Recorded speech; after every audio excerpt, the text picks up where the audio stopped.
Well, friends, Mr. Subhrankar Mukherjee, Mr. Rakesh Kakkar, ladies and gentlemen, welcome to our 9th conversation on urbanization.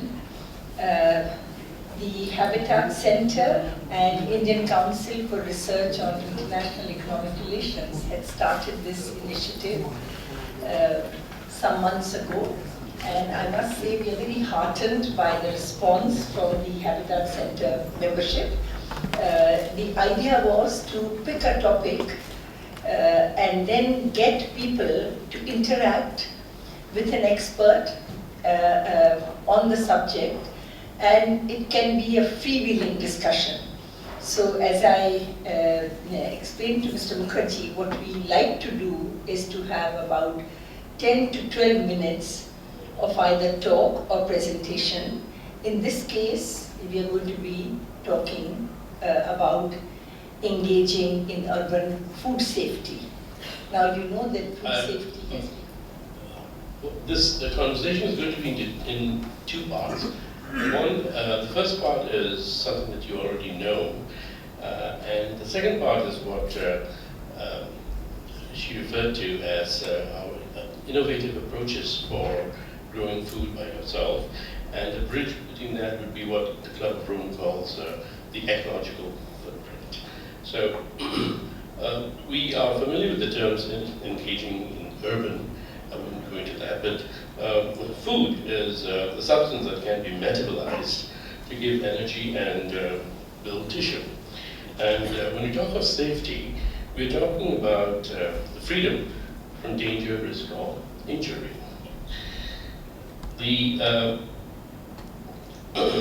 Daily Mail newspaper article, which I think I have got the link provided below, focuses on health fears over vegetable contaminated with riverbank sewage water in New Delhi.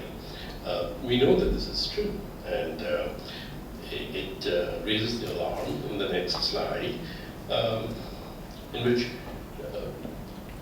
it shows that the water that is used to wash the vegetables is neither safe nor clean. The chart below shows the levels of the biological oxygen demand and the chemical oxygen demand, which is used to measure the amount of organic compounds in water, and these values are unacceptably high. The dissolved oxygen, DO, the next slide, the dissolved oxygen is 0 in most cases, except in the case of Otla, which is 0.1, which is next to 0.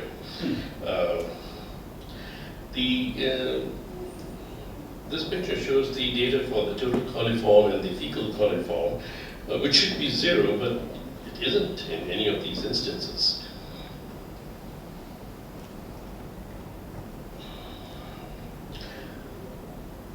So this is the last slide to show how, and I wanted to introduce this gem from Paracelsus from a recent article, that all substances are poisons. There is none which is not a poison, and that's something that we need to understand. Indeed, we eat at our peril. That's the last sentence on that slide. Now, these are some of the food safety habits in Western households. It introduces the do's and the don'ts of food safety habits in Western households, such as 38%. Only 38% of their vegetables are soaked for 15 minutes before rinsing them again, and 71% do not wash their dishcloths with soap and hot water. These are trivial things, but these are the ideas that are important to imbibe when you talk about food safety. The These ideas lead to the central message, which is in this slide: keep food safe from bacteria. That is the principal idea behind food safety.